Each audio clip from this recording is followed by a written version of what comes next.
Weren't here last week. This is jumping into the rest of the story, I've got to say. What did you just ask him? What did he just ask you? That's what it covers. Oh, does it cover it? Yes, it does cover it. The handout, did everybody who needs one get one? No. Well, we're going to run short here, but that's all right. Through the miracle of the computer age, we can make more. All right.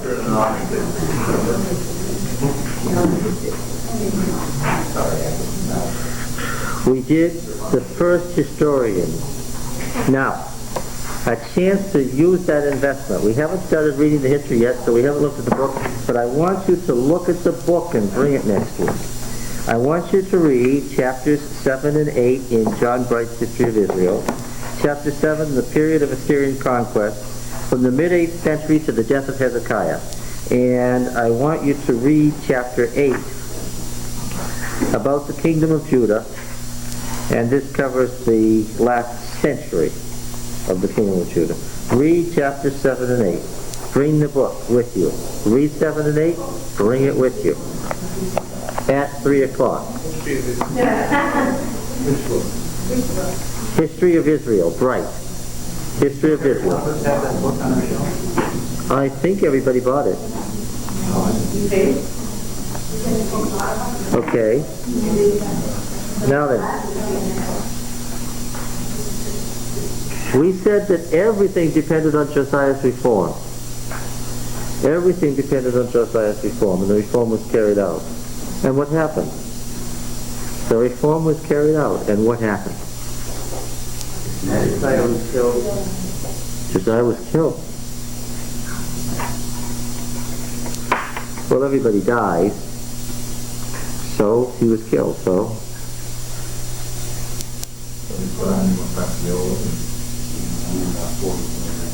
He was young. He never completed his program of consolidating Israel and Judah. He never... You see, Josiah came to the throne as Assyria was collapsing. Consequently, and Egypt was weak, so he didn't have anybody really to stop him. He took over the old Assyrian provinces of what had been Israel and consolidated his power and was the first Davidite to rule over the united monarchy again. And as Assyria collapsed, the Medo-Babylonian coalition, the Medes and the Babylonians were the two powers that got together to do in their Assyrian overlords. The Medo-Babylonian coalition by 612 BC had ruined Assyria and taken the capital Nineveh and destroyed it. A refugee Assyrian government ran west to Haran on the western Euphrates. Now a very odd thing happened at this point. Politics makes strange bedfellows, it is said. Egypt woke up.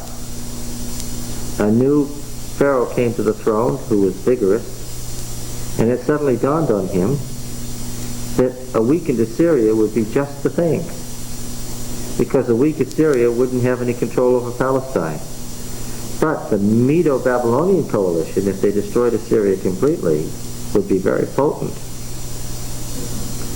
So what did he decide to do? He decided to muster a great army and go forward to Syria, to northern Syria, and to battle in behalf of the surviving Assyrians, to prop them up, and to meet the Medo-Babylonian coalition head-on and at least check them or maybe destroy them. He wanted a weak Assyria indebted to him so that he could have a free hand in Palestine. Why were the Egyptians always manipulating against Palestine? Why were they always inserting their fingers into Palestine? For that matter, why did the Mesopotamian political power, whoever it happened to be at the moment, always want Palestine? Why would... Yeah. Trade routes. It was important politically and economically. Okay. Now Josiah must have seen, without any question, that if Pharaoh Necho's plan succeeded, that would leave Necho free to become a major problem for him. So Josiah decided to literally head him off at the pass. He went to Megiddo, to the passes of the Jezreel Valley, to meet the Pharaoh. And the history as we have it now only tells us he died, doesn't tell us how. The chronicler tells us lots of things that the Deuteronomy doesn't choose to tell us. There was a battle. Josiah was wounded in the battle. By the time they got him back to Jerusalem, he was dead. This was a terrible, terrible shock to the nation. He'd been expanding his power rapidly, consolidating power. It looked like they would be in a position to actually hold the territory against the Medo-Babylonian coalition. Egypt hadn't presented any serious threat till this moment, and suddenly Josiah was dead. And the Pharaoh did exactly what Josiah feared on his way back 3 months later. We don't know what happened at the battle. There was a battle, we don't know what happened. Did the Egyptians win? Did the Medo-Babylonians win? Or was it a draw? In any case, he extended his power over Judah. He took Josiah's older son, who was on the throne, and removed him and put another son on the throne after only 3 months, changed his name, and made Judah vassal to Egypt. So just like that, their dream of independence, the Davidic Empire, was gone, and they were vassal to somebody else. Okay. So in this short period of 20 years, from 609, we have 3 sons and a grandson on the throne, vacillating back and forth between submission to Egypt and submission to Babylon, and playing the old game that the Palestinian states always played, of playing off the Egyptian overlord against the Babylonian overlord, trying to get the Mesopotamian power and the Nile Valley power to play off against each other. What's the problem with that? What is the problem with doing that? They had been doing it for centuries. Yes, eventually you might get caught by both powers. Yeah. And what they succeeded in doing was arousing the interest of the Babylonians in Palestine and increasing the interest of the Egyptians in holding Palestine. So what did that mean? That meant that now they were going to be somebody's vassal because both powers were now really interested and were angry at each other over Palestine. So Egypt went to war with Babylon over Palestine. And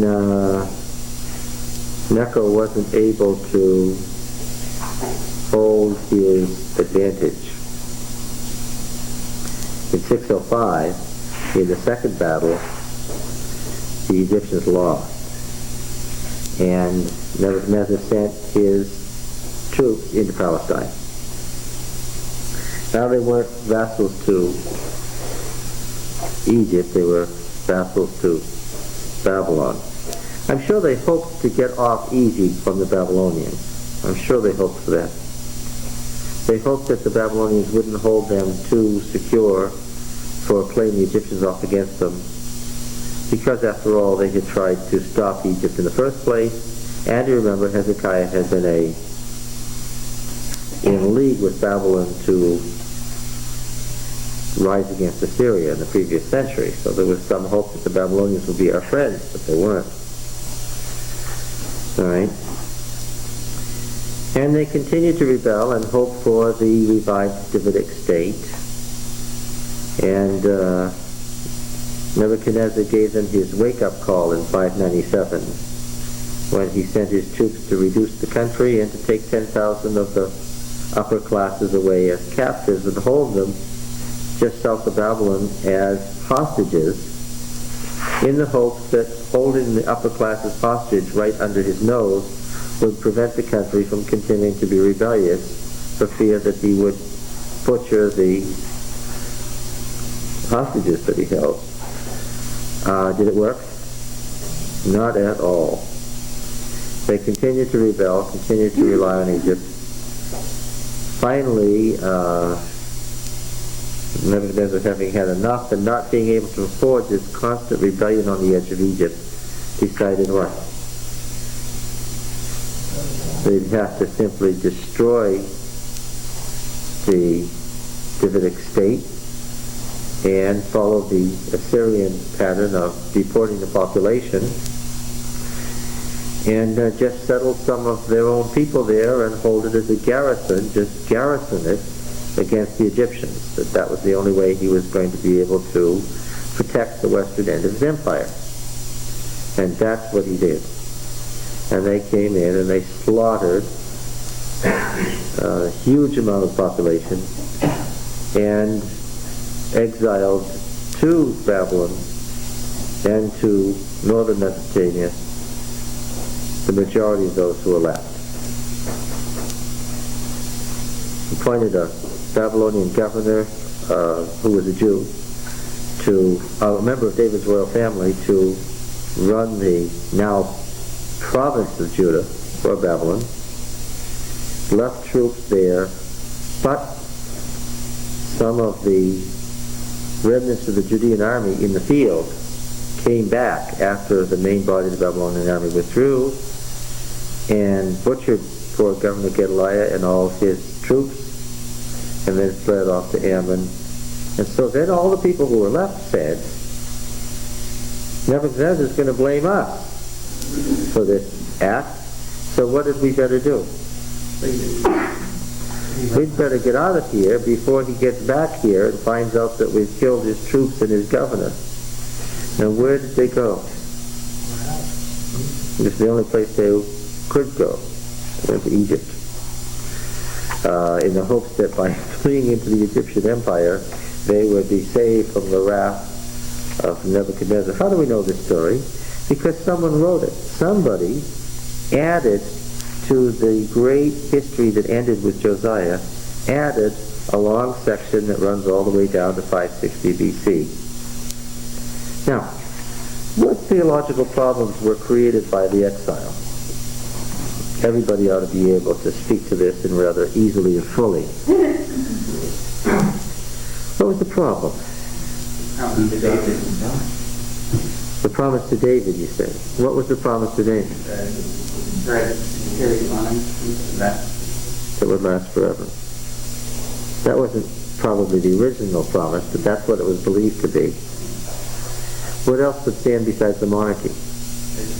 The temple. And? Yes, and? The nation, because you can't have a monarchy that stands forever unless there's a nation for it to rule over. The nation, the throne, the temple, and the lineage were all to stand forever.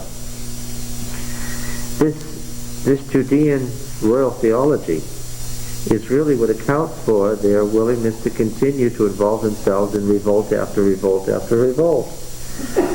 Why did they continue to revolt after the case was hopeless? Well, because, yes, they thought that there was... And they pointed to something to show that this was true. What did they point to?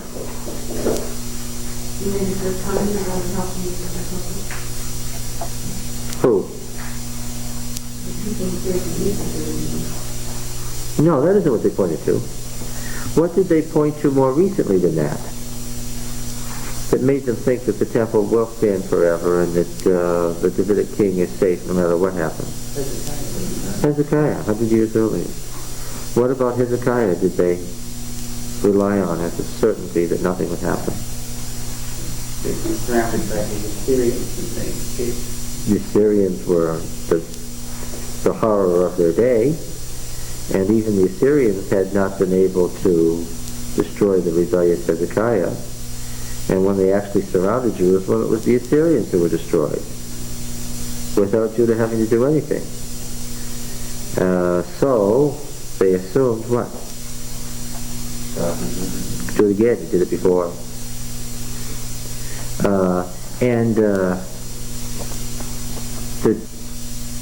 The reform of Josiah meant that they weren't officially worshiping foreign gods anymore. And since they weren't worshiping idols anymore, then God, what? He really had to, because that was the deal that had been made. If you follow, and see, now they're thinking outwardly. There's some question about how much heart reform, how much spirituality went on with Josiah's reform. Probably with the people engaged in it, but there must have been a lot of ritual reform with the people as a whole. If we do this, then God will protect us. Okay? Now, it had been the theology of Judah for centuries that Judah could never be destroyed. God was the great God, the Most High God. The gods of the nations were not a danger to him. He had bound himself by an oath that was not conditional, that he would protect the nation and the temple and the monarchy, the lineage, the house of David forever. That was the standard belief. There was no question about it. That was the very center of their assumption. Now then, when Jerusalem was taken and destroyed, and the temple was destroyed, and the nation was demolished, and the Davidic king put to death, what did people say? What happened? Well, what were the responses? Yeah, they asked, what happened? What were the answers? And the Babylonian gods were greater. Yeah, well, that's the obvious answer that I suspect the majority of the people concluded. We were wrong. What obviously is the case? Yeah, Marduk is the high god, not Yahweh. We were simply wrong. The gods of Babylon are stronger. And those people in effect became Babylonians, didn't they? They were not only in Babylon physically, but what? Yeah. Yeah. Okay, that's one option. What's another? Some condition. Well, there was an even worse option. Maybe God is more powerful, but what? Or maybe he just doesn't keep his promises. Maybe he's powerful and capricious. We see that in Ezekiel. People were angry with God because there was a remnant who believed he could have saved them, and what? Just didn't. Because he's capricious and unreliable. And there was great anger. And then, of course, there was the voice of the surviving Deuteronomists who said what? We told you that all of this was conditional. There wasn't any unconditional promise ever. There wasn't any unconditional promise to Abraham, no matter what you say. Of course, that had been the belief for centuries. But the unconditional promise to David was based on the unconditional promise to Abraham. Deuteronomy said, no, there never was any unconditional promise to Abraham, or to Isaac, or to Jacob. There wasn't any unconditional promise to David. And however honest the attempt may have been in Josiah's reform to reform the nation, it what? It failed. It wasn't complete. And that's why we end up where we are. Right? Something we could ask the Deuteronomists was, well, why didn't you tell us then, when you were so busy telling us about all the blessings and curses in Josiah's day, that if we didn't measure up, we'd go into exile? Well, that would be a good question, right? What about that? And here is where we have an interesting development in the book of Deuteronomy. Deuteronomy 31.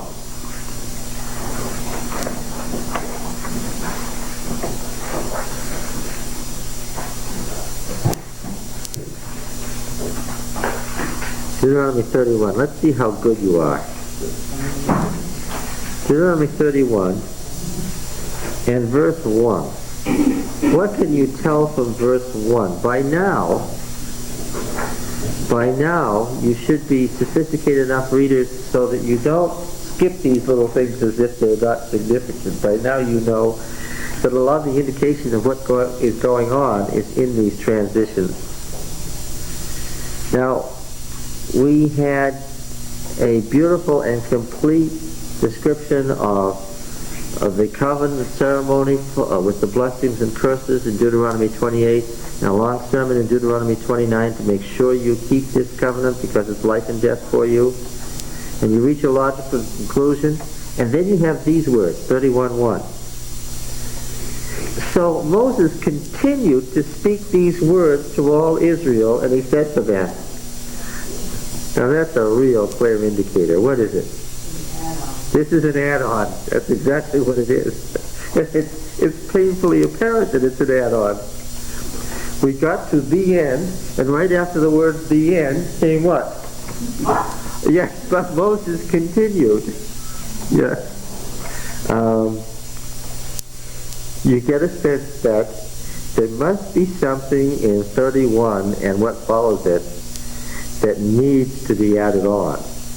Please remember that writing was extremely expensive, that it was incredibly laborious, that you had to collect a tremendous amount of materials, including source materials, when you were quoting. And the very act of writing with those implements was in itself difficult. Nobody decided to write something in the ancient world unless what? Unless it was very, very important to do so. And this section is a long section. You don't just add on to a complete covenant ceremony unless there's some reason to do so. All right? All right, what could this be? Well, Moses says, I am 120 years old this day, and am no longer able to go out and come in. Yahweh said to me, oh, I see, this is a piece of his speech to Joshua and the people that was originally recorded in Deuteronomy 3. It's been lifted out of its context and placed here by way of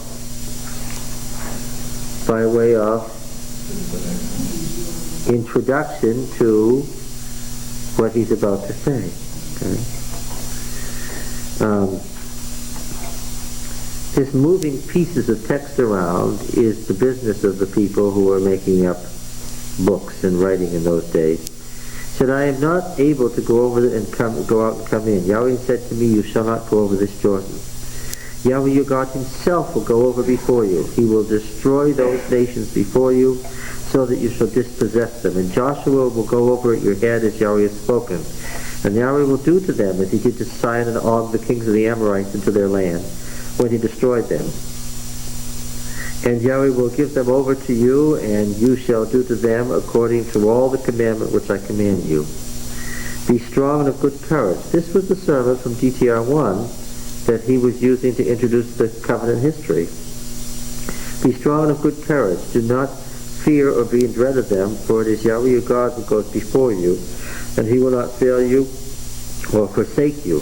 Then Moses summoned Joshua and said to him in the sight of all Israel, be strong and of good courage, for you shall go in with this people into the land which Yahweh has sworn to their fathers to give them, and you shall put them in possession of it. It is Yahweh who goes before you. He will be with you. He will not fail you or forsake you. Do not fear or be dismayed. Now he's speaking to Joshua. Now an interesting thing happens. This is the introduction to the commission of Joshua, but the story doesn't continue about Joshua until verse 14. In verse 14 we read, and Yahweh said to Moses, behold, the days approach when you must die. Call Joshua and present yourselves at the tent of meeting, that I may commission him. And Moses and Joshua went and presented themselves in the tent of meeting.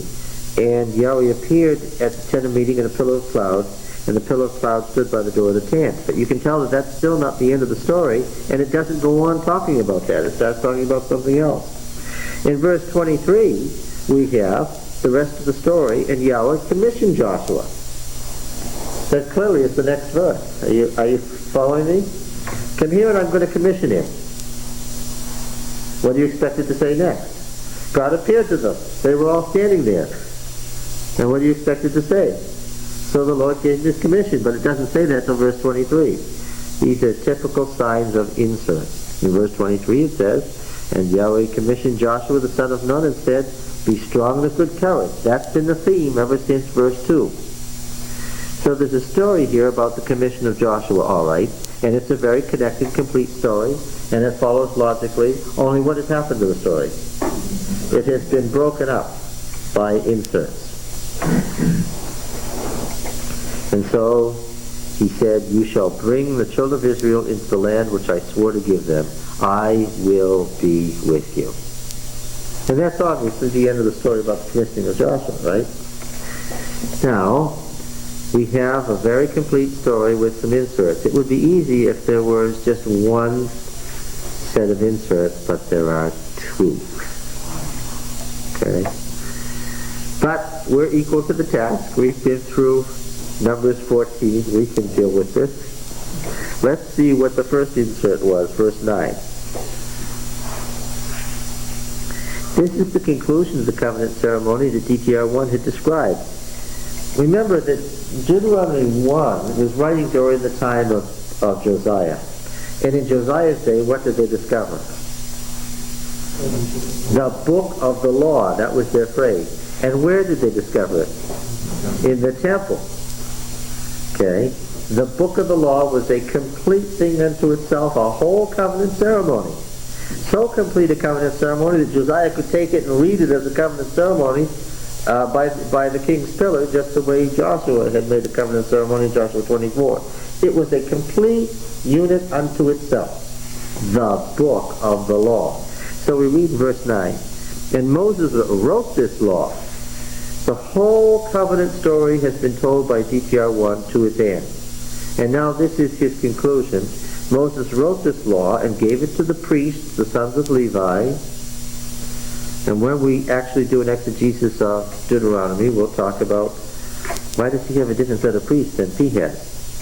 He gave it to the priests, the sons of Levi, who carried the ark of the covenant of Yahweh, and to all the elders of Israel. He gave it to the priests and the elders of Israel. And Moses commanded them at the end of every 7 years, at the set time of the year of release, at the Feast of Booths, when all Israel comes to appear before Yahweh your God at the place which he will choose, you shall read this law before all Israel in their hearing. Assemble the people, men, women, and little ones, and the sojourner within your town, that they may hear and learn to fear Yahweh your God, and be careful to do all the words of this law, and that their children who have not known it may hear and learn to fear Yahweh your God, as long as you live in the land which you're going over the Jordan to possess. All right. Good enough, except that it continues in verse 24. So far so good, but in verse 24 we have this.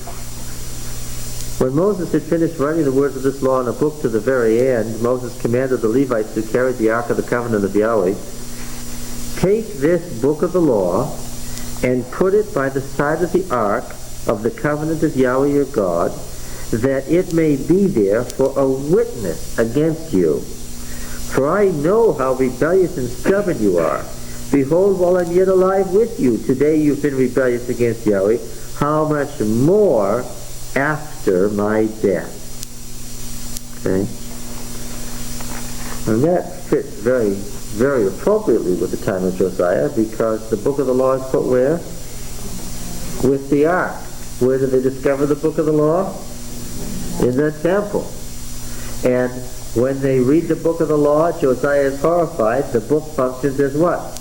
A witness against them. Right? So that what it says there in verse 26, what Moses said, fits nicely to the end of verse 13. I've given it to the priests. Keep this. Read it every 7 years. Make sure that everybody, even the sojourner, hears it so that the law can be done. And keep it with the ark, because it's going to be a witness against you if you rebel. Okay? So far, we're looking at stuff from the time of Josiah, right? But that's not all. Now, do we have a witness against Israel now?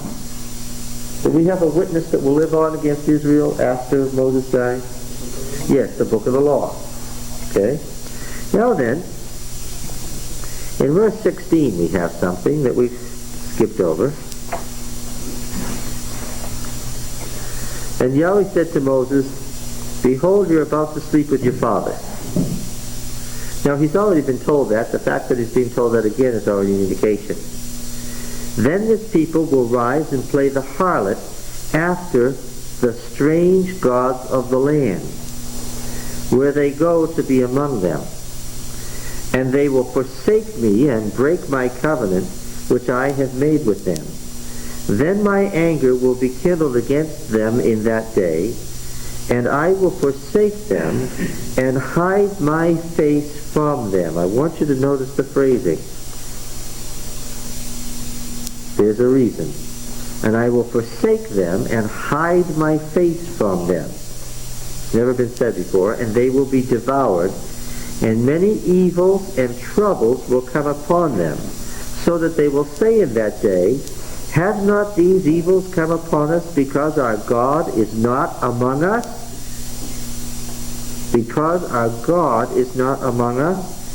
"And I will surely hide my face in that day on account of all the evils which they have done, because they have turned to other gods." Now you can tell just from what we've been reading that this is rather strange, isn't it? This wasn't the subject that we were following at all. This is odd. How did we get here from the commissioning of Joshua and the witness of the book by the ark? Well, "Now therefore," verse 19 says, "write this song." Now this is the first we've heard of this. "Write this song and teach it to the people of Israel. Put it in their mouths, that this song may be a witness for me against the people of Israel." What? Two witnesses.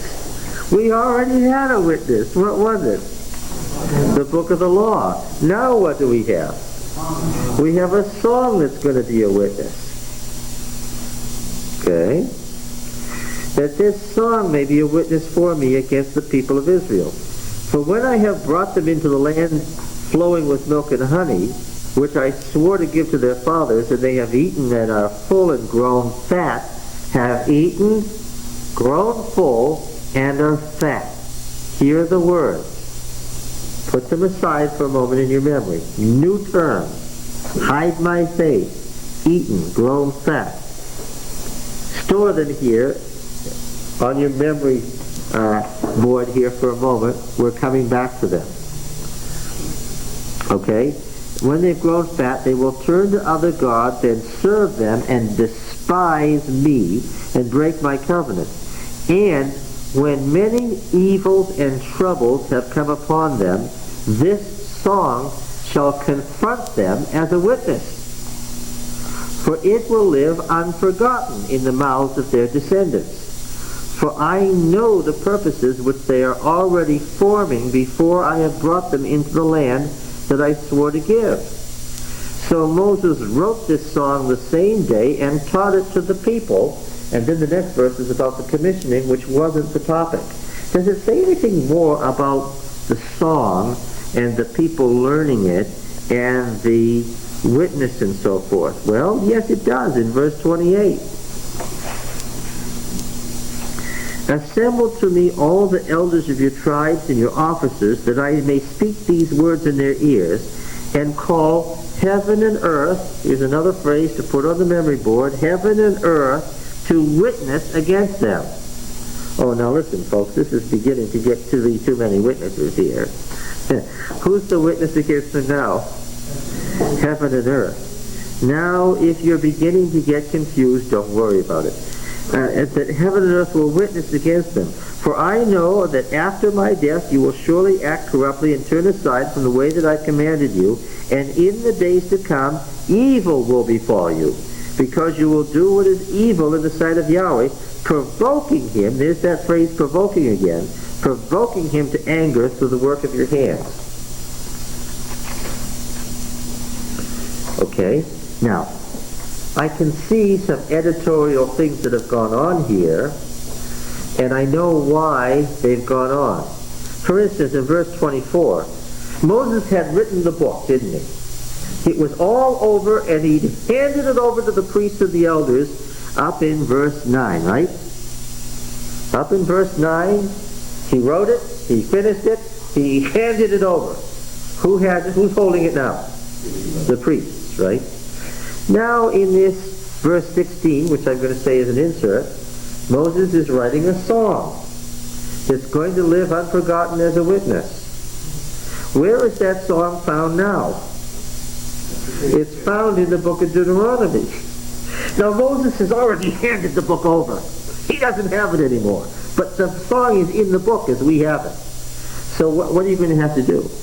You're going to have to explain editorially, how did the song get in the book if Moses had already handed it over? And so he says very smoothly, and if you weren't looking at it the way we're looking at it now, verse 24, this is an editorial trick in verse 24. When Moses had finished, now he's mentioned the song now, when Moses had finished writing the words of this law in a book, to the very end, suddenly, what has not happened yet in verse 24? Yes, Moses isn't quite done yet. DTR2 has what? He's editorially done what? He's given the book back to Moses so that Moses can do what? Can put the song in it. Yes. Now look, at this point, who has the book now? Moses has the book, so what does he have to do? He's got to write the song in it, and then what does he have to do? He's got to give it back again. Well, that's exactly what happened. What did he say in verse 26? Take the book. And what he has to call the folks together in verse 28, right? Assemble to me all the elders of your tribes. Well, folks, where were these elders? Verse 9. And Moses wrote this law and gave it to the priests, the sons of Levi, who carried the Ark of the Covenant of Yahweh, and to the elders of Israel. He handed it over to them. Where were they? They're close enough to grab the book out of his hand, and in verse 28, what does he have to do? He has to call them together again, because he's got to do what? He's got to give them the book. Was there any implication of multiple copies? No. No, it's no. No, it's the book all the way through. This is what's called editorial seams, and they're very easy to spot when you're looking for them. Now, I tell you that if you read chapter 31 without being warned, what would you see? You'd see a continuous narrative without any break. It just flows smoothly until you look at it. What has happened here? What has happened? Yes, a later person has done what? Has inserted and made part of the very body and essence of Deuteronomy, the song. Now, why has he done that?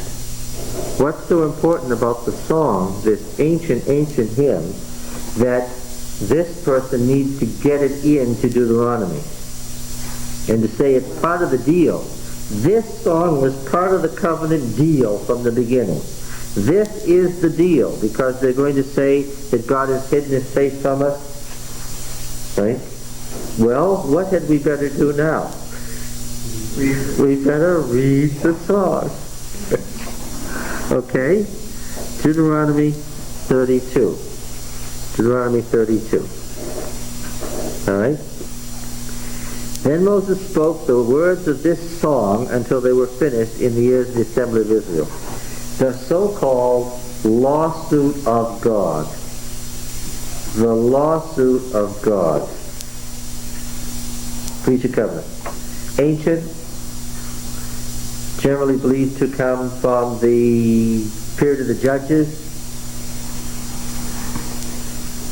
Again, When I say that DTR2 inserted the Song of Moses, what am I not saying?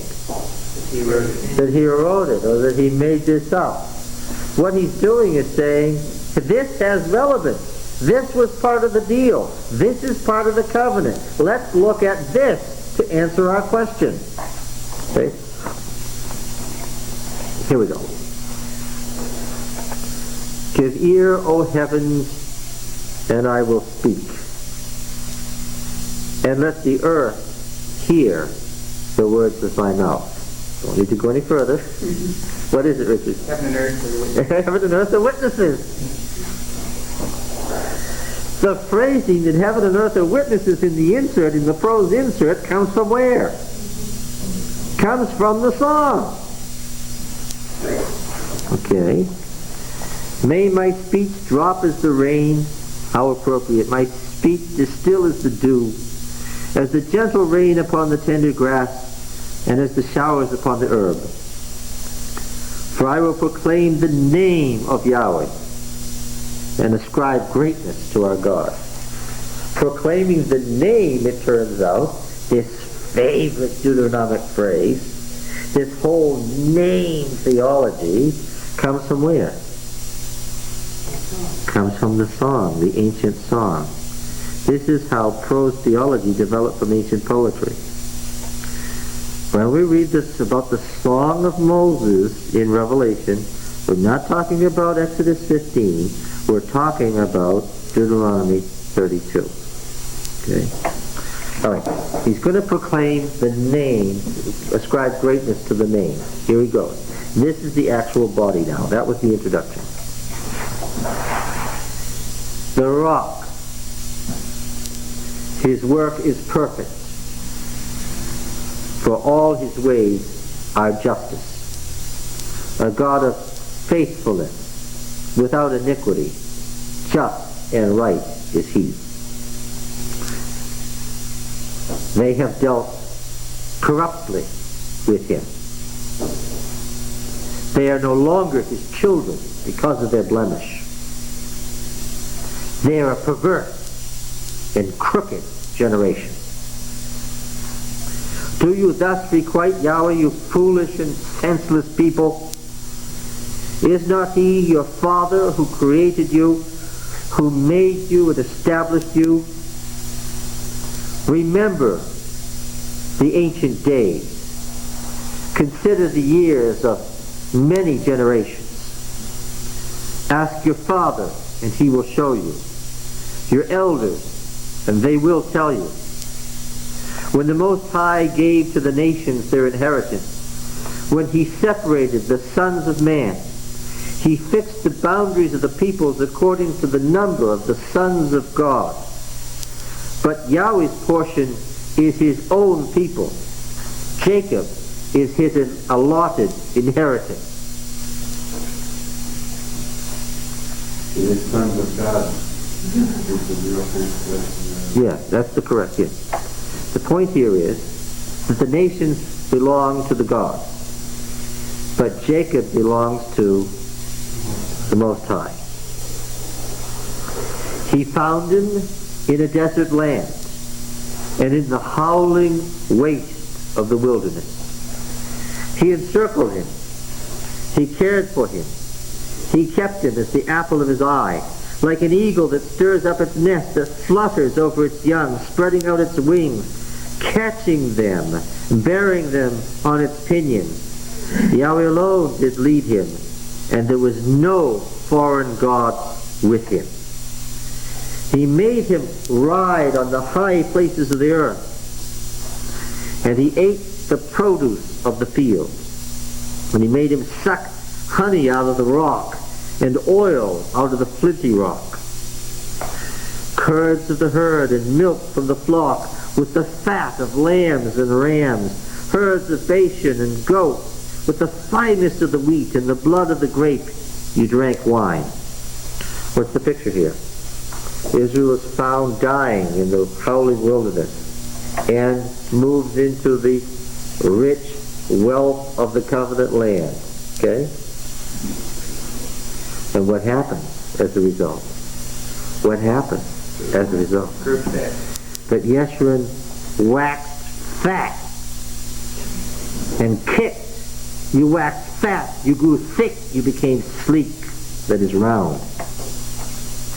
Then he forsook God who made him and scoffed at the rock of his salvation, laughed at God. What's the indicator of the change? Yeshurun. Yeshur means straight, upright. The upright one became fat. The becoming fat is the moment of laughing at God. They stirred him to jealousy with strange gods. Do these words sound familiar? Yes. In all these inserts about the exile, we've seen this phrase. Where does it come from? From the song. They stirred him to jealousy with strange gods. With abominable practices they provoked him to anger. And we're going to see that this phrase, provoking him to anger with abominable practices, is one of the standard phrases of DTR2 in explaining the exile. Where does he get these phrases? From the song. I would go so far to say, Richard, DTR2's prose explanation of the exile is nothing more than what? An explanation drawn from the song. It's his prose reference to the song, where he, if you don't mind the phrase, exegetes the song and says the meaning of the song is what? Is the exile. It's what we're going through.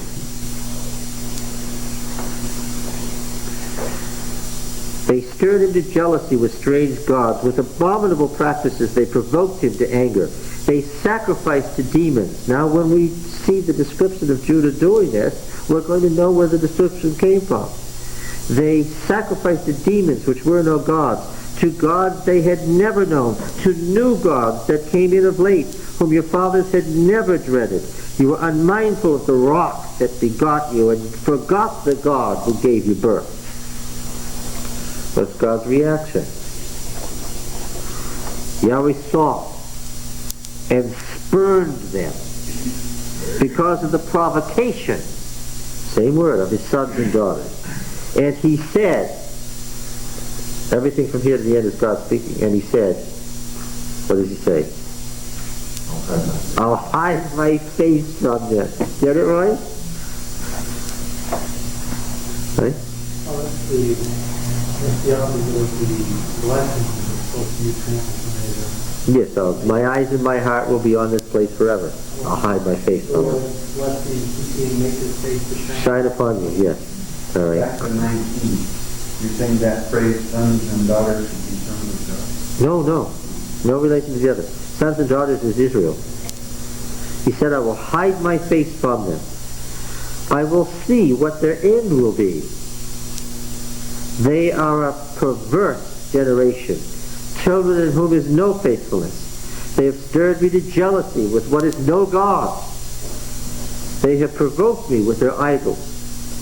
So I will stir them to jealousy with what is no God. Okay? With what is no people.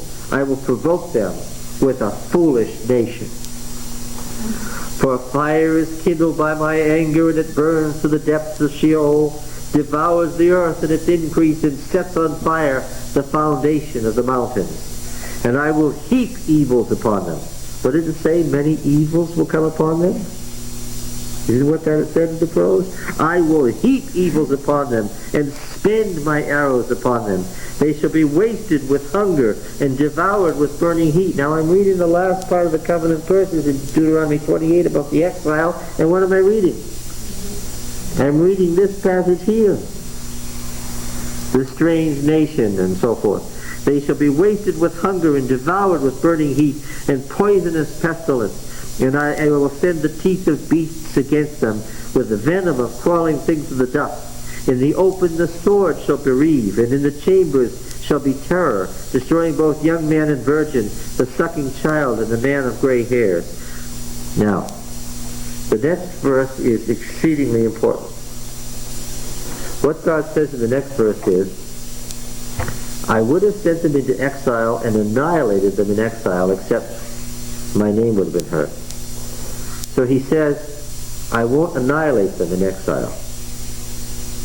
Now you can read that as what? They won't be annihilated in exile, but what?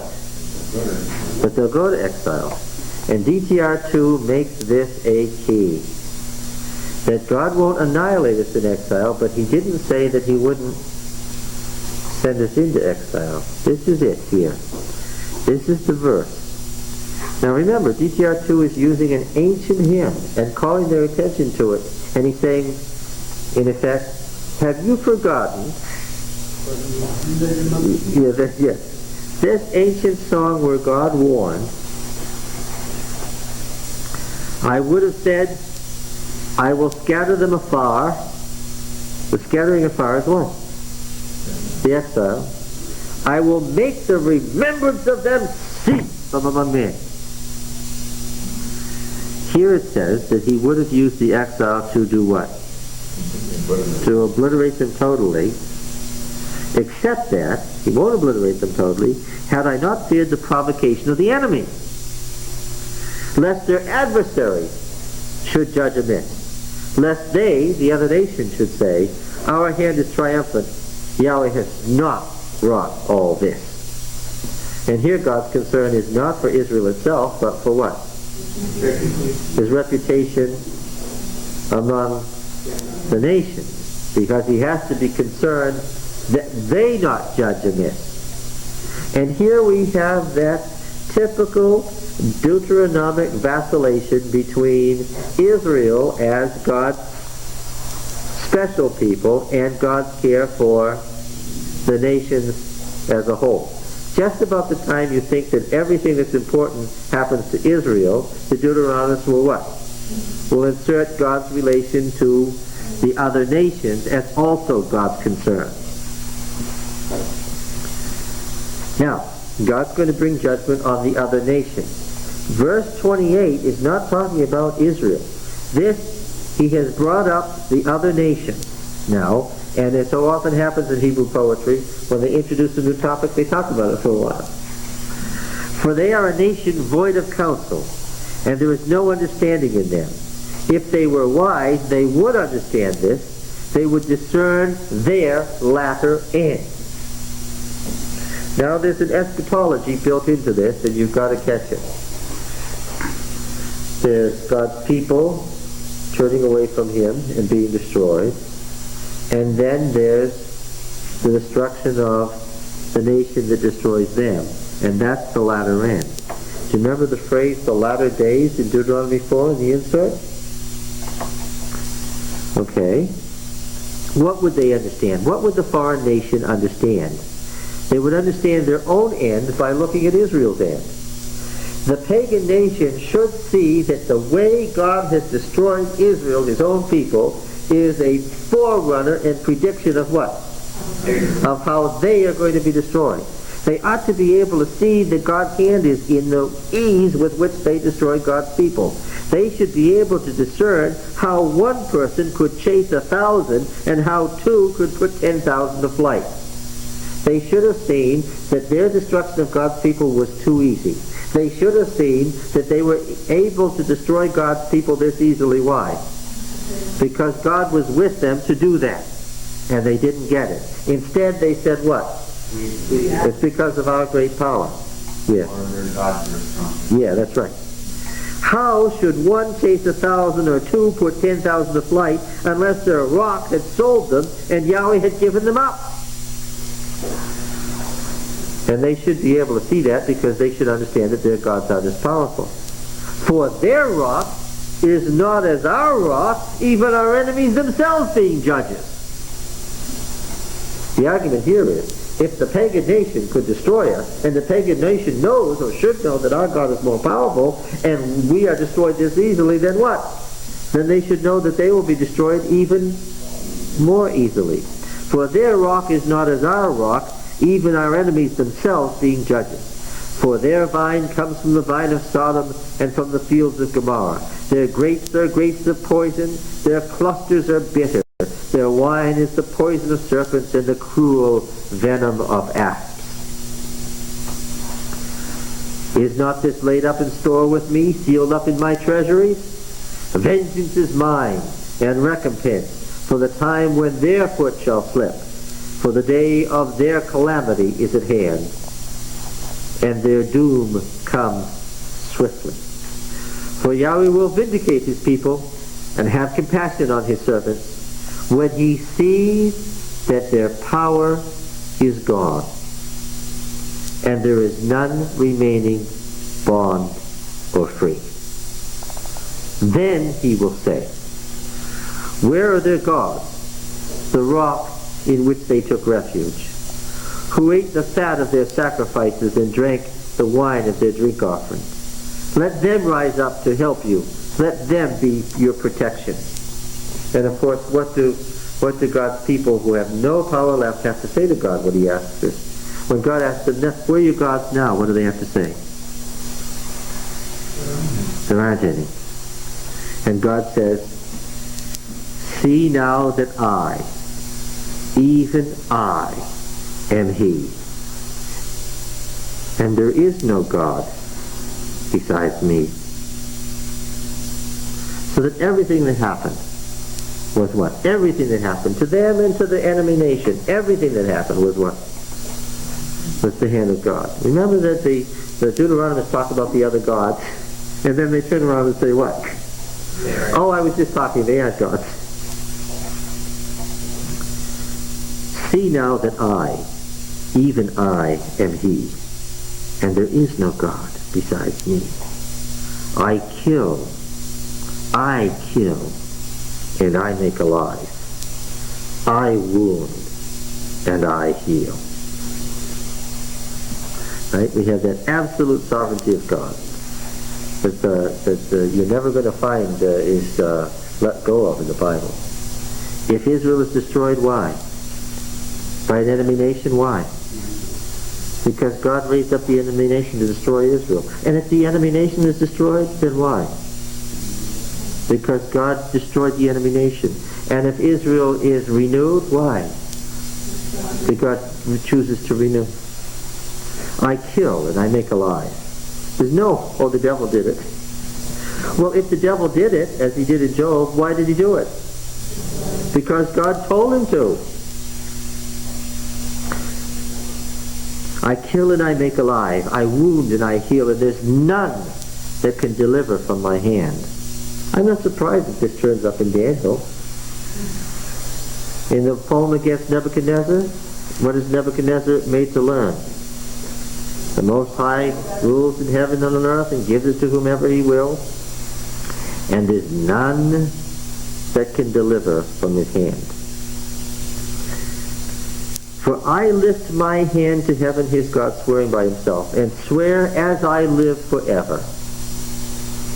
If I whet my glittering sword and my hand takes hold on judgment, I will take vengeance on my adversaries and will requite those who hate me, and will make my arrows drunk with blood, and my sword shall devour flesh, and the blood of the slain and the captives from the long-haired heads of the enemy. This is the divine warrior image. And that's the eschatology of God in the final battle. Right? Now, all later eschatology is developed from this. All picture of the end of the world is drawn from this song. We have this quoted in Revelation. I think it's getting off the subject a little bit, but I think this is the problem with the basis of Calvinist theology. Oh, absolutely it is. Absolutely it is. That's not off the topic. When John Calvin wrote his Institutes of the Christian Religion and developed an absolute predestinarian theme, where did he get it from? Calvin's commentary on Deuteronomy 32 is the Athens of Calvinism. Oh, yeah. Now then, yes, long-haired warrior, yes. And then the the superscription that we had in verses 1 to 3, and now the conclusion. We've gone through the whole cycle. Praise his people, O you nations, because now what has he done? He's elevated his people and destroyed them. Praise his people, O you nations. Now look, the eschatology then is, who suffers God's judgment? Who goes through the time of trouble? Who suffers first? His people. And after they've suffered until they're totally helpless, then what? Then God's wrath rains down on the adversaries, the other nations. It's a pattern. And this is the pattern of eschatology in the Bible ever after, and it is set here. Well, we said the hymn was ancient. Where does the pattern first appear? It appears in the period of the Judges. Right? Israel suffers because of the enemy nation, because they've been wicked.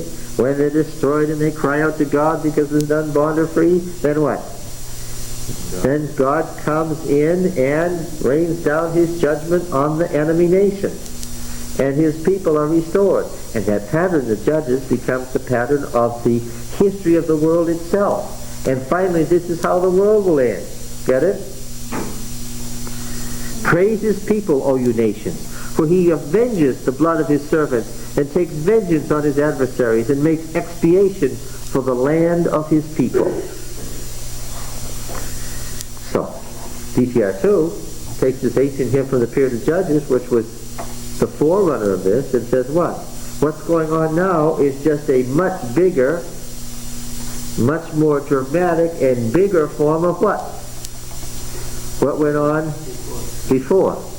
Yes. Now, DTR2 is no fool. He binds all the themes of chapter 31 together. Let me see, what did he have?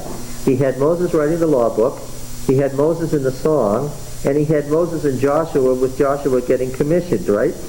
Okay, so in verse 44, he says, Moses came and recited all the words of this song in the hearing of the people, he and Joshua the son of Nun. And when Moses had finished speaking all these words to Israel, he said to them, lay to heart all the words which I enjoin upon you this day, that you may command them to your children, that they may be careful to do all the words of this law, which is what he said when he handed over the law book. So he's quoting all three themes.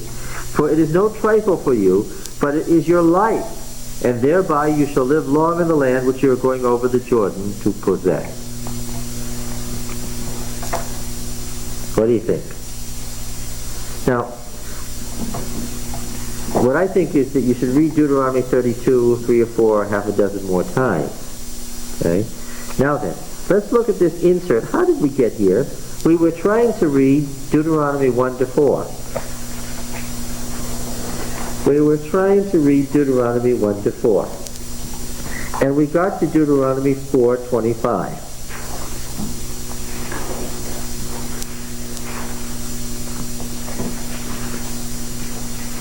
And when we got to Deuteronomy 4:25, I said, explaining that Deuteronomy 1 to 4 is whose work? DTR 1. He was preparing an introduction to his covenant history from the making of the covenant all the way down to Josiah, right? He was going from Moses to Josiah.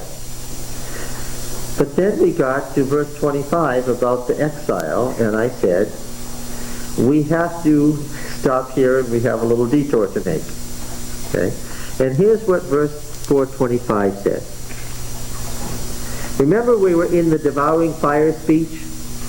And the whole passage about our God is a devouring fire? But there's no mention of that between verses 25 and 32, and the passage takes off in another direction. And I said, we're going to find out later why the fire speech gets interrupted. And right at the passage in verse 24 where it said, for Yahweh your God is a devouring fire, a jealous God, suddenly there's this.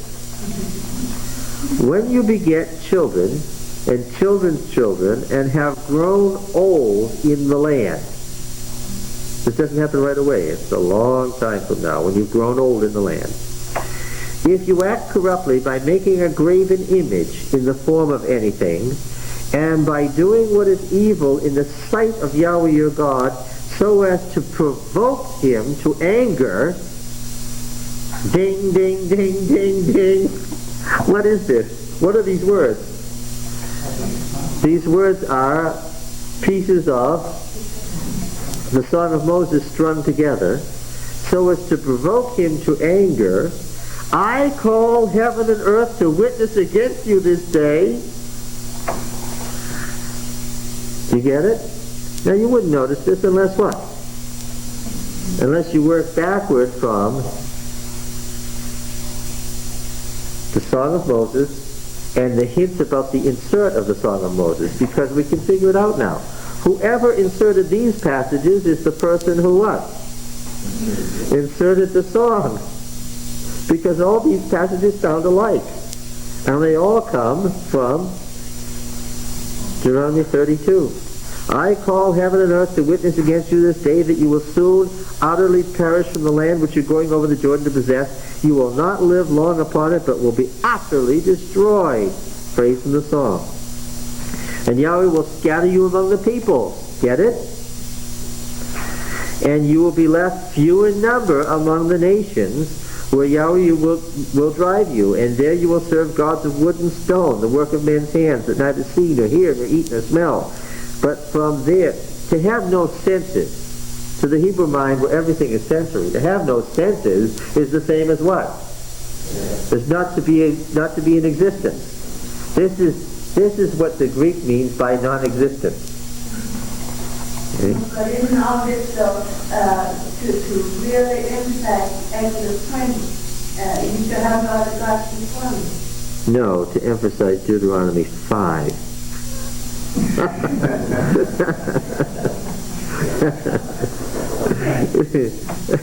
You wandered into that one badly. But from there, look at this. But from there, what happens to the people, Roy, after they're destroyed and have no strength at all? What does God do? He delivers them by raining down judgment on the enemy nation. But from there you will seek Yahweh your God, and you will find him if you search after him with all your heart and all your soul. When you are in tribulation and all these things come upon you in the latter day. What's the latter day in the song? It's the moment of deliverance when the enemy nation is going to... When God's judgments are rained down on the enemy nation, that's what? That's the latter day. When Adventists today say, the last day, they unconsciously are using a phrase from what?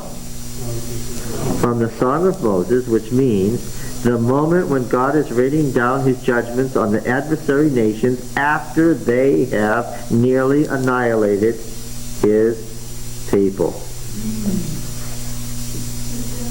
The light just dawned there. Yeah? Okay. All right. You will return to Yahweh your God and obey his voice, for Yahweh your God is a merciful God. He will not fail you or destroy you or forget the covenant with your fathers which he swore to them. And that is inserted in the exile. What is he telling the people in the exile? Yes. What's the answer? Why did this happen? The answer is rather scary for the exiled people. Why did this happen? Because you provoked Yahweh and he did what? Use the phrasing.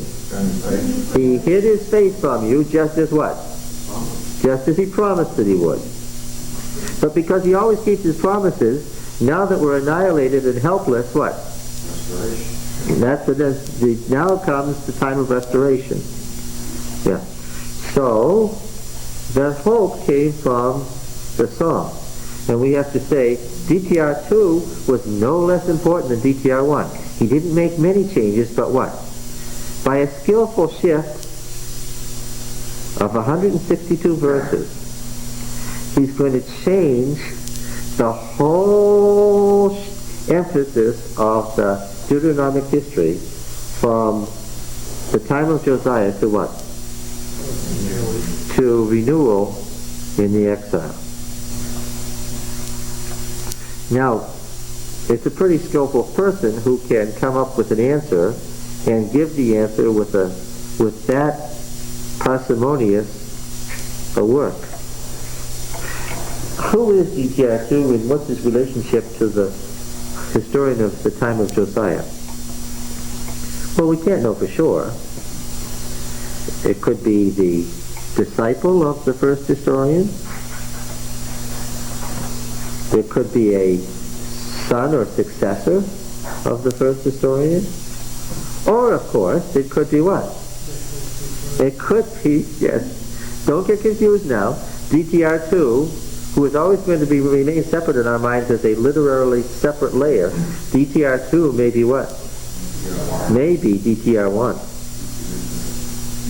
Revising his own work to explain what happened. Did anybody live all the way through this? From Josiah right straight through to the exile? Yes. Yeah, there was such a person. Who was that? Jeremiah. Okay. Now, let's look at Deuteronomy 28. Before you do that, if you look at 31, Yes. it seems to say here that the Lord did make a covenant with Abraham. Oh, yes. So you won't forget the covenant that he made with your fathers. No, I didn't say he didn't make a covenant with Abraham. I said what? The Deuteronomist said what? It wasn't unconditional. Yeah, it wasn't unconditional. Okay. Deuteronomy 28. Is it getting clearer? You can speak to your comments at school like a few weeks ago regarding how we know this is the real end, and you said that Oh, not yet. Not yet. No. Moses would sing that. That's true, but we have to get to the end before we can do that. We haven't gotten there yet. We're just at the beginning here.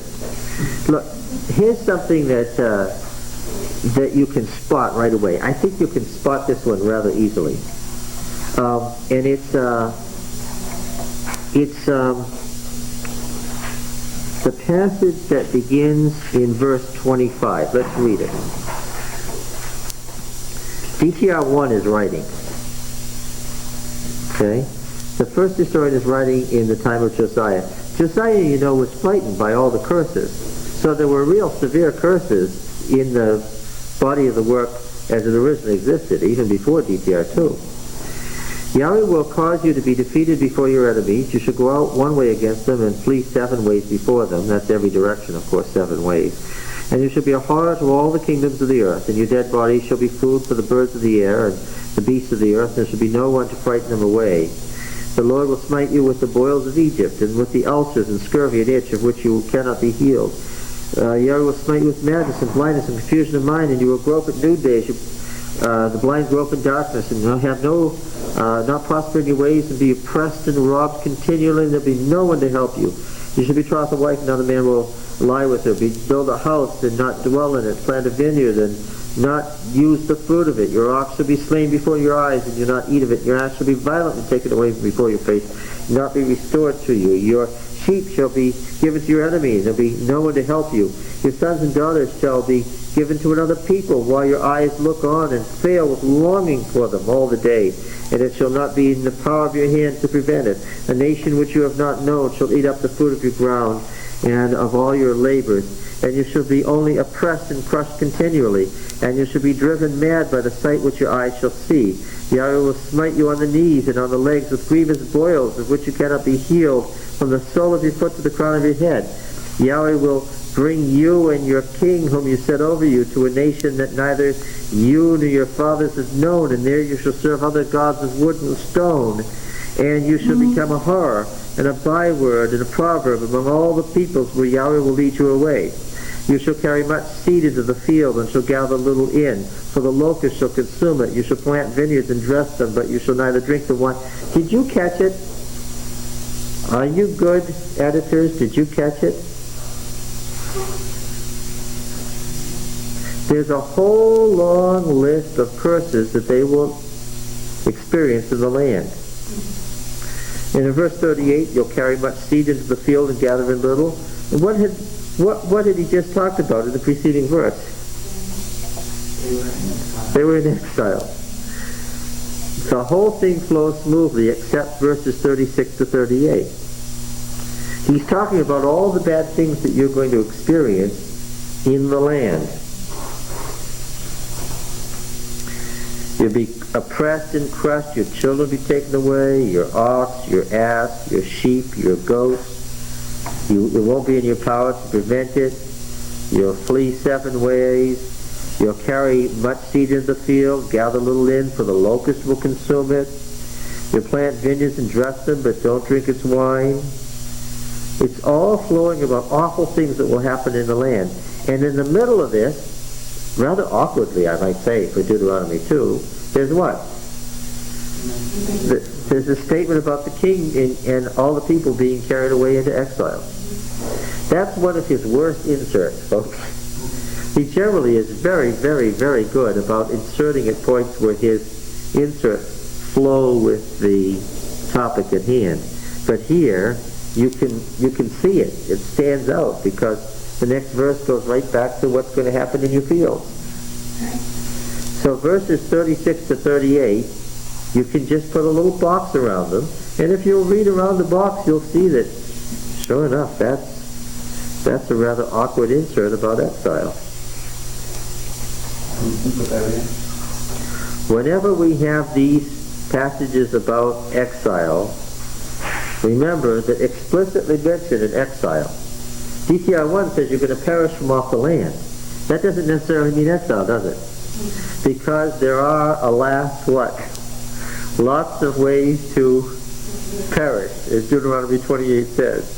But whenever the specific way of perishing is being carried away into exile, who do you know you're dealing with? TR2, because he's got being scattered afar from the Song of Moses. Now, verse 58. If you're not careful to do all the words of this law which are written in this book, so that you fear this glorious and awful name, Yahweh your God, then Yahweh will bring on you and your offspring extraordinary afflictions severe and lasting, and sicknesses grievous and lasting.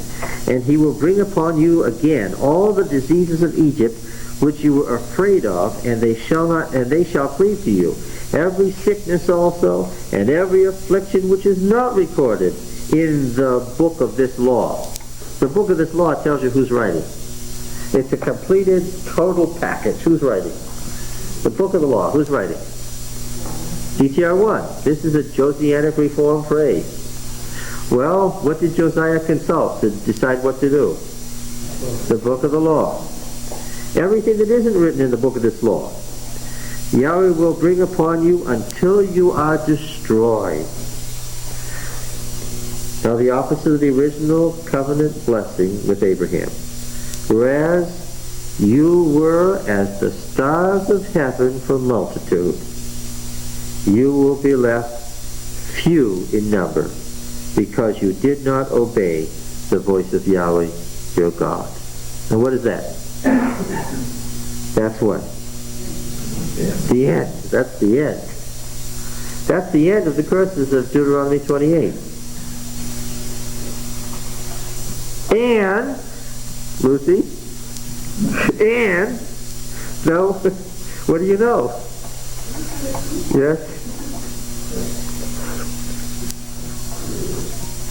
And, repeating the words now, because you did not obey the voice, and as Yahweh took delight in doing you good and multiplying you, so Yahweh will take delight in bringing a ruin upon you and destroying you, and you shall be plucked off the land which you are entering to take possession of it, and Yahweh will scatter you among all the peoples, from one end of earth to the other. Now where's this scattering afar from? That's from the Song of Moses. Do you understand that you can't get these words into the body of the book until after you've got the song into the book, because they don't make any sense? And it, huh? The concept of God taking delight in someone's destruction is really difficult for me. Yes, that's right. Yes. If he took delight in doing you good, and you want to be pagans and don't want him, then what? Don't take delight in doing your evil. That's the Deuteronomy's view of the world. That God will go along with what? Happily go along with what? Delightfully go along with what? Whatever your choice is. In other words, don't think that you can keep doing these things and that God will keep overlooking you. Well, he used the phrase deliberately because it was in their ritual all the time that God takes delight in what? In doing good to whom? To Israel. And so he deliberately turned the phrase on its head. And you can be sure that people in exile caught it, that it's such a strong phrase. And their experience accorded with it, because where were they? Suddenly they were slaves in Babylon. They who had been convinced by everything they'd ever heard that there was nothing that God would ever do against them. Well, Ed.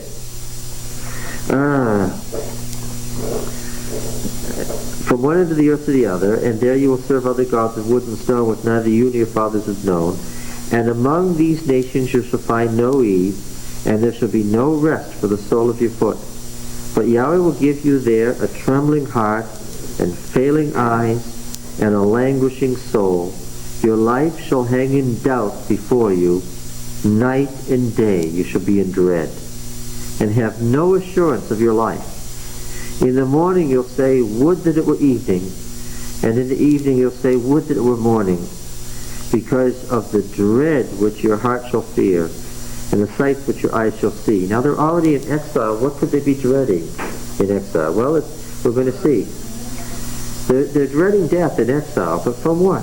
And Yahweh will bring you back in ships to Egypt. It's very interesting. There's DTR2 ready. Yahweh will bring you back in ships to Egypt. A journey which I promised that you would never make again. And there you shall... Now, by the way, these aren't just ships. They aren't their ships. When he says in ships, what are we talking about? In slave ships. And there you shall offer yourselves for sale. That's in the slave markets of Egypt. As male and female slaves. But no man will buy you. What is this about? Go to the end of 2 Kings.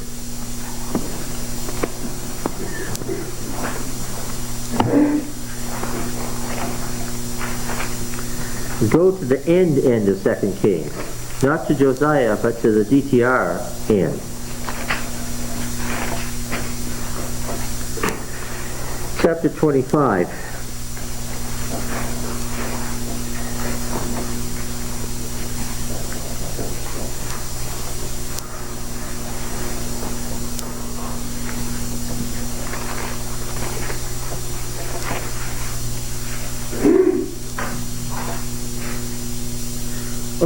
I don't even want to go that far. DTR2 doesn't tell us why Judah was destroyed after mentioning the destruction of Judah the way he does with Israel. He tells us beforehand. He lays the burden of all this to a particular series of events. 2 Kings 21.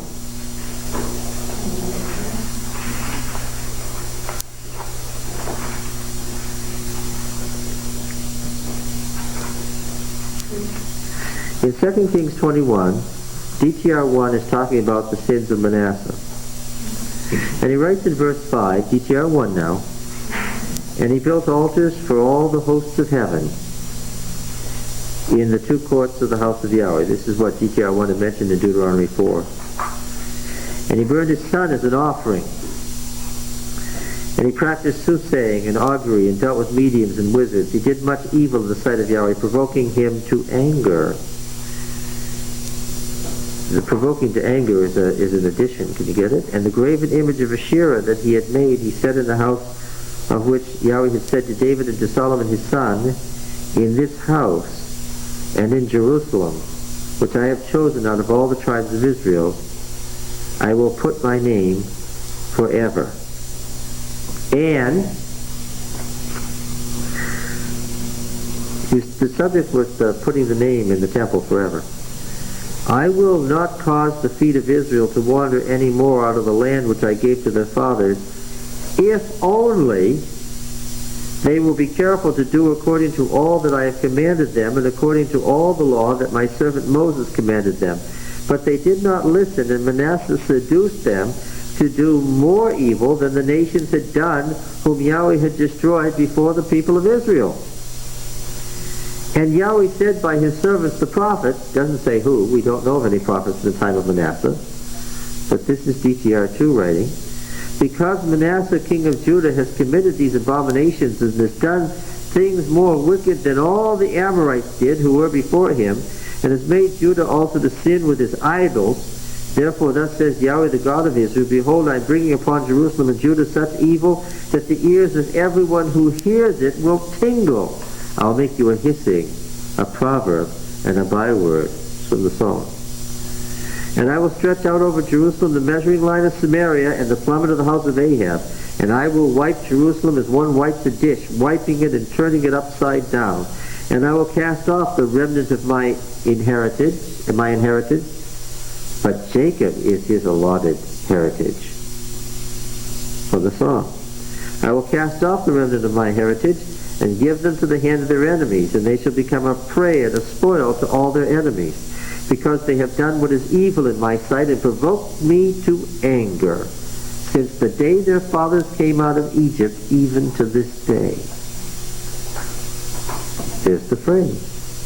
Now, according to DTR2, even though the Josianic reform tried and was an honest attempt to reform the nation, what was the situation? The nation as a whole, what? According to him, could not be reformed because what?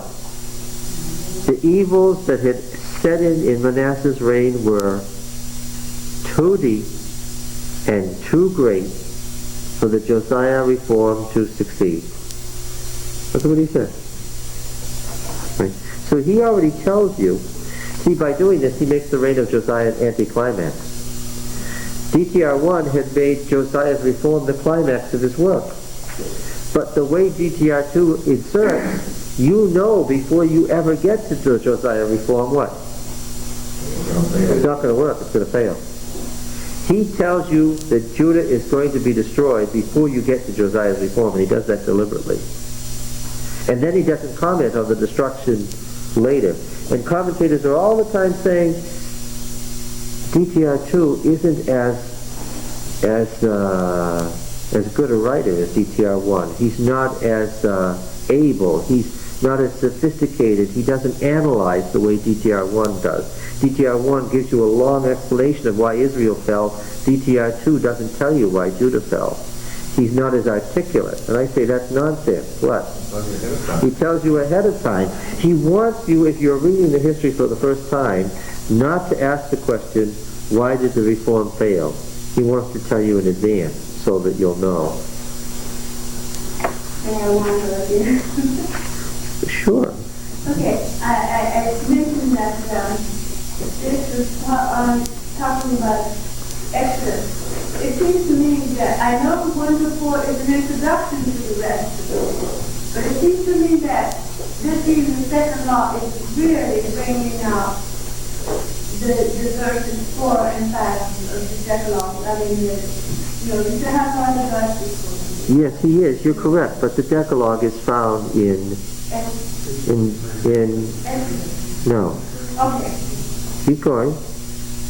He doesn't need to refer to the Decalogue in Exodus. Why? Where is it? In the book of the law. Where?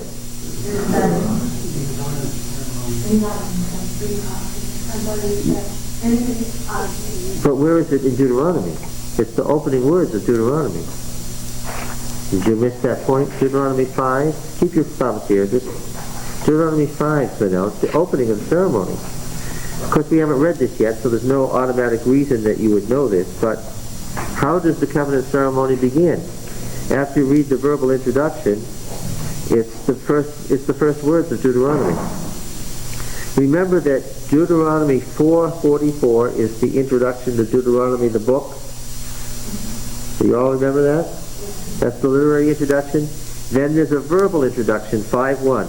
Moses summoned all Israel and said to them, and these are the words that the covenant speaker who stood in Moses' place would say, "Hear, O Israel, da-da-da-da, the statutes and so forth." And then what are the opening words? "I am the Lord your God who brought you out of the land of Egypt. You have no other gods before me. You shall make for yourself no graven image," and so forth. All right. So what I'm asking is, Deuteronomy seems to be really concerned with that, not making any graven images. Yes, why? Of God. Because in Manasseh's reign, according to both historians, idolatry became so deep and so fixed that it ruined the nation. They became pagans at that point, so to say. Now, right in the heart of the Josiah reform, we find these words. 2 Kings 23 and verse 26. 2 Kings 23 and verse 26. Right in the heart of the description of the Josiah reform, we find this. And it's very, very significant. Still, this is after Josiah said all these wonderful things. Still, Yahweh did not turn aside from the fierceness of his great wrath, by which his anger had been kindled against Judah, because of all the provocation of Manasseh, with which Manasseh had provoked him. Where does this phrase come from? From the song. What will cause Israel to be destroyed? They will provoke him with their idols. I can tell by the wording and the theology who's writing. DTR 2, he's again saying that despite all the wonderful things Josiah did, it did not succeed in rooting out the basic idolatry of the nation. Now, why didn't we mention this before when we were just talking about the reform of Josiah before? Because you've got to see the different layers, okay? The provocations with which Manasseh had provoked him. And Yahweh said, "I will remove Judah also out of my sight, as I have removed Israel. And I will cast off this city which I have chosen, Jerusalem, and the house of which I said, my name shall be there." So he doesn't comment on it when he says it. Why? He's already commented on it. And now we have this in 25:8. And after all, you have to understand the people to whom he was writing, and for himself, this was terribly painful. Right? In the 5th month, on the 7th day of the month, which was in the 19th year, 25:8, of the king Nebuchadnezzar, king of Babylon, Nebuzaradan, the captain of the bodyguard, a servant of the king of Babylon, came to Jerusalem. And he burned the house of Yahweh, and the king's house, and all the houses of Jerusalem, every great house he burned down. And all the army of the Chaldeans who were with him, were with the captain of the guard, broke down the walls around Jerusalem. And the rest of the people who were left in the city, the deserters who had deserted to the king of Babylon, together with the rest of the multitude, Nebuzaradan, the captain of the guard, carried into exile. The captain of the guard left some of the poorest of the land to be vine dressers and plowmen. The pillars of bronze which were in the house of Yahweh, and the stands, the bronze sea, that were in the house of Yahweh, the Chaldeans broke in pieces and carried the bronze to Babylon. They took away the pots and the shovels, the snuffers, the dishes for incense, and all the vessels of bronze used in the temple service. The fire pans also and the bowls. What was of gold, the captain of the guard took away as gold. What was of silver, as silver. As for the 2 pillars, the one sea, and the stands which Solomon had made for the house of Yahweh, and the bronze of all these vessels was beyond weight. The height of one pillar was 18 cubits, and upon it was a capital of bronze. The height of the capital was 3 cubits, and network and pomegranates, all of bronze, were upon the capital round about. And the second pillar had the like with the network. So all the great wealth was still there. It was all taken away in a single moment. And the captain of the guard took Sariah, the chief priest, and Zephaniah, the second priest, and the 3 keepers of the threshold. And from the city he took an officer who had been in command of the men of war, and 5 men of the king's council who were found in the city, and the secretary of the commander of the army who mustered the people of the land, and 60 men of the people of the land, that's the great barons of the land, were found in the city, and Nebuzaradan, the captain of the guard, took them and brought them to the king of Babylon at Riblah, and the king of Babylon smote them and put them to death in Riblah, in the land of Hamath. So Judah was taken into exile out of its own land. So the high priest, all the king's council, everybody. And over the people who remained in the land of Judah, whom Nebuchadnezzar king of Babylon had left, he appointed Gedaliah, son of Ahikam, the son of Shaphan, governor. This was the Deuteronomic family that had protected Josiah throughout his life. This was the great faithful family. And because they were conditionalists, they had always counseled submission to Babylon. That's why this person was left as governor. The Babylonians knew that they had always said submit. Now, when all the captains of the forces in the open country and their men heard that the king of Babylon had appointed Gedaliah governor, they came with their men to Gedaliah at Mizpah. Why were they living at Mizpah? Because Jerusalem was a ruin. Namely, Ishmael the son of Nethaniah, and Johanan the son of Kareah, and Saraiah the son of Tanumeth, and the Netophathite, and Jaazaniah the son of the Maacathite. And Gedaliah swore to them and their men, saying, "Do not be afraid of the Chaldean officials. Dwell in the land and serve the king of Babylon, and it shall be well with you." But in the 7th month, Ishmael the son of Nethaniah, the son of Elishama, of the royal family, came with 10 men, and attacked and killed Gedaliah and the Jews and the Chaldeans who were with him at Mizpah. Then all the people, both small and great, and the captains of the forces arose, and they went to Egypt, for they were afraid of the Chaldeans. Now that's DTR 2's end of the story. Where does the story end? As with Deuteronomy 28, where does it end? Where does he end it? In Egypt. Why?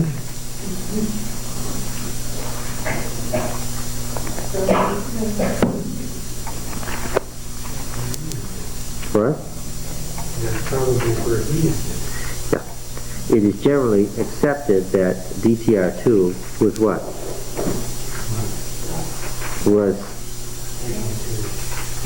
Went to Egypt, yes. And so he knew about, why were they selling themselves as slaves? In the hopes that if they were just slaves, that who would not come after them to kill them? The Babylonians. Why were the Egyptians hesitant to buy them as slaves? Yeah, because the Egyptians did not want the Babylonians coming after them. So now, there's a theology of this. How did Israel begin? As slaves to Egypt. How does it end? No, wait. It's not as slaves in Egypt. It's what? It's worse. Trying desperately to make themselves slaves to the Egyptians, and what? It's incredible. It ends at what? The Egyptians don't even want them as slaves. They would be safe if they could just be slaves in Egypt, but what? They can't even have that. There was a temple found to Yahweh way down in Libya.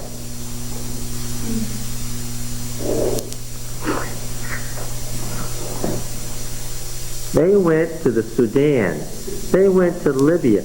They went halfway across North Africa. They went all the way past the cataract down to Elephantine. They went into Central Africa to what? Yeah. This is DTR2's theme. The history now begins with them coming out of Egypt, and it ends with what? Going back to Egypt. It's the story from Egypt to Egypt. The story of what happens when you break God's covenant. One commentator said, there's no more powerful story in all the Bible. He doesn't wish to comment. Why? You ought to be able to, you ought to be able to figure out from this, everything that can be said has been said. Yeah. In Jeremiah 52,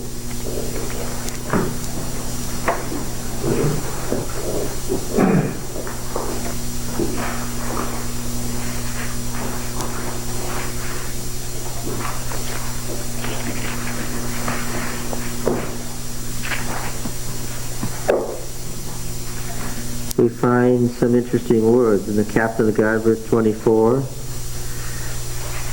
took Sariah the chief priest and Zephaniah the second priest, and what is it?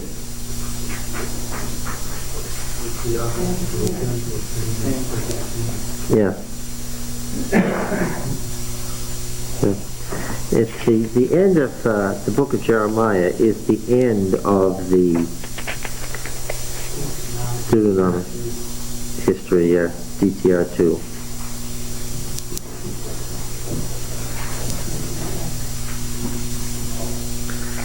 Okay, and where was Jeremiah himself at this time? What happened to him? He was forced, yes, it tells us earlier in Jeremiah that he himself was forced to go to Egypt with them, though he didn't want to. And he ended up dying in Egypt. Okay? So, this is the end of the story as we have it. But what else does the book of Jeremiah contain? Is there any hope in Jeremiah?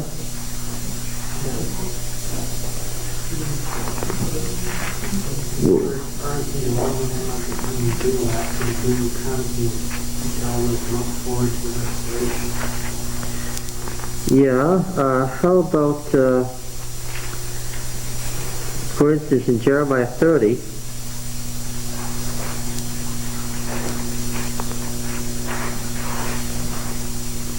how about this? This is typical of a number of these oracles. Behold the storm of the Lord. Wrath has gone forth, a whirling tempest that will burst on the heads of the wicked. The fierce anger of Yahweh will not turn back until he has executed and accomplished the intents of his mind. In the latter days, you will understand this. You understand the phrase? How about Deuteronomy 31:31, this famous passage? This famous passage, Deuteronomy 31:31. Behold, the days are coming, says the Lord, when I will make a new covenant with the house of Israel and the house of Judah.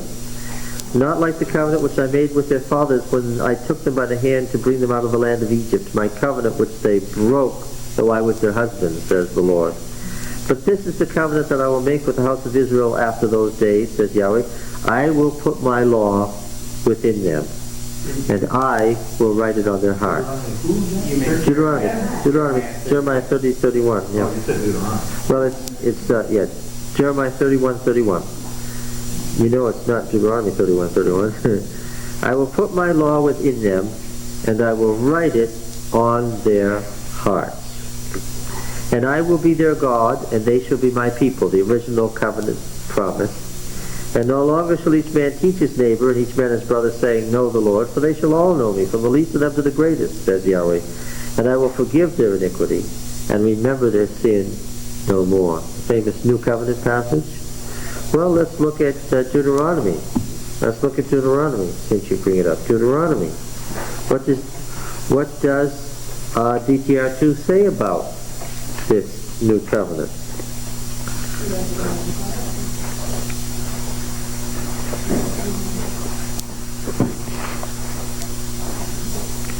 After the long DTR1 sermon in Deuteronomy 29, be sure to keep the covenant, we have an interesting thing. Read with me verse 18.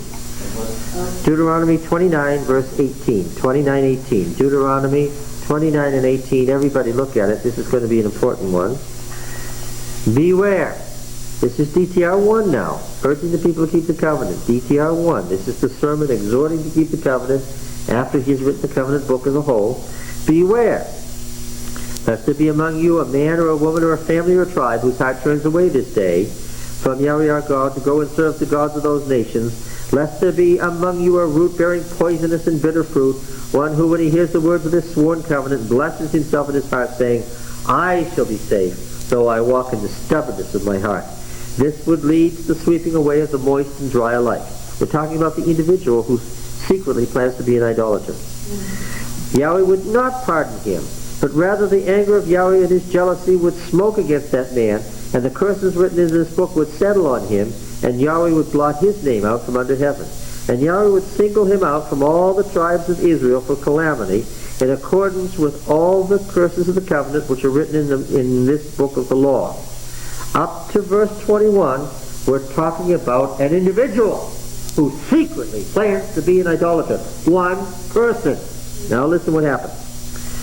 And the generation to come, your children who rise up after you, and the foreigner who comes from a far land, would say, when they see the afflictions of that land, and the sickness with which Yahweh has made it sick, the whole land brimstone and salt, in a burnt out waste, unsown and growing nothing, where no grass could even sprout. Now wait a minute, what were we talking about? What were we talking about a moment ago? We were talking about one person who secretly wanted to be an idolater. And what has suddenly happened? Suddenly we're talking about the land in total ruin. Not back to Exodus. No. Who is writing here? DTR2 is writing.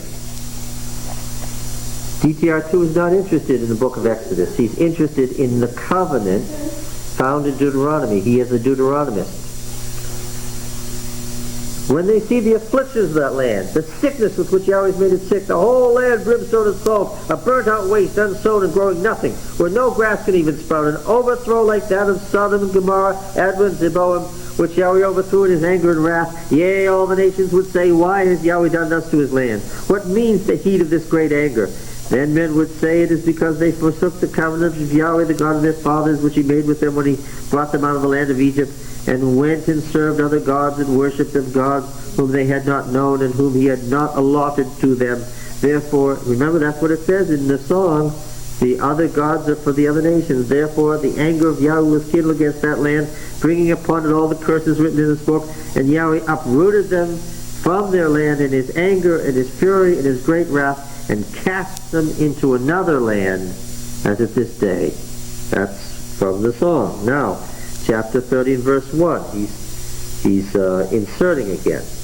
And when all these things come upon you, the blessing and the curse, which I have set before you, and you call them to mind among the nations which Yahweh your God has driven you, and return to Yahweh your God, you and your children, and obey his voice, in all that I command you this day, with all your heart and with all your soul, then Yahweh your God will restore your fortunes from the song, and have compassion upon you, and he will gather you anew, from all the peoples where Yahweh your God scattered you. If your outcasts are in the uttermost parts of heaven, from there Yahweh your God will gather you, and from there he will fetch you, and Yahweh your God will bring you into the land which your fathers possessed, that you may possess it, and he will make you more prosperous and numerous than your fathers. And Yahweh your God will circumcise your heart and the heart of your offspring, so that you will love Yahweh your God with all your heart and all your soul, that you may live. This parallels to Jeremiah 31. And Yahweh your God will put all these curses upon your foes and enemies which persecuted you, from the song. And you will anew obey the voice of Yahweh your God, and keep his commandments which I command you this day. Yahweh your God will make you abundantly prosperous in the work of your hand, in the fruit of your body, in the fruit of your cattle, and the fruit of your ground. For Yahweh will again take delight in prospering you. That's for Sherry. As he took delight in your fathers, if you obey the voice of Yahweh your God to keep his commandments and statutes which are written in the book of this law, in this book of the law, if you turn to Yahweh your God with all your heart and all your soul. Verse 15. We're skipping DTR 1 now. See, I have set before you this day life and good, death and evil. If you obey the commandments of Yahweh your God, which I command you this day, by loving Yahweh your God, by walking in his ways, by keeping his commandments and statutes and ordinances, Then you shall live and multiply, and Yahweh your God will bless you in the land which you are entering to take possession of it. But if your heart turns away and you will not hear and are drawn away to worship other gods and serve them, I declare to you this day that you shall perish. You shall not live long upon the land which you're going over the Jordan to enter and possess. I call heaven and earth to witness this day that I have set before you life and death, blessing and curse. Therefore choose life, and that you and your descendants may live, loving Yahweh your God, obeying his voice and cleaving to him, for that means life to you and length of days, that you may dwell in the land which Yahweh swore to your fathers, to Abraham, to Isaac, and to Jacob, to give them. Right? So what's the word for the exiles? There's a what? Hope in what? What's it going to be? A new covenant. Who's the prophet of the new covenant? Who is the prophet of the new covenant? Jeremiah. Who is the writer of the new covenant? DTR 1. See, there's some we've got to figure out what could be the relationship. Yes. So the historian of the new covenant, the hope set before them historically is, of course, that's the idea on which the New Testament is based, isn't it? Right? The New symbolism and the New covenant and practice having to survive those first few years. Well, yes, of course, and of course, Christ being in Egypt and coming out of Egypt is a Exodus metaphor that's followed in Matthew, where their Lord was crucified in Sodom and Egypt. Yeah.